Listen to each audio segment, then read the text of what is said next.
ডটগুলো একটু বড় বড় দাও যাতে ভালো বোঝা যায়, দেখা যায়।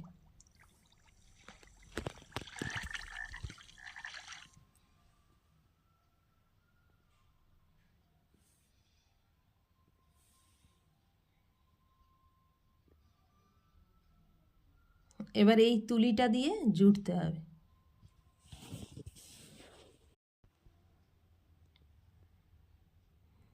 হ্যাঁ, এবার তুমি এরকম হালকা করেও দিতে পারো বা ডিপ করেও দিতে পারো।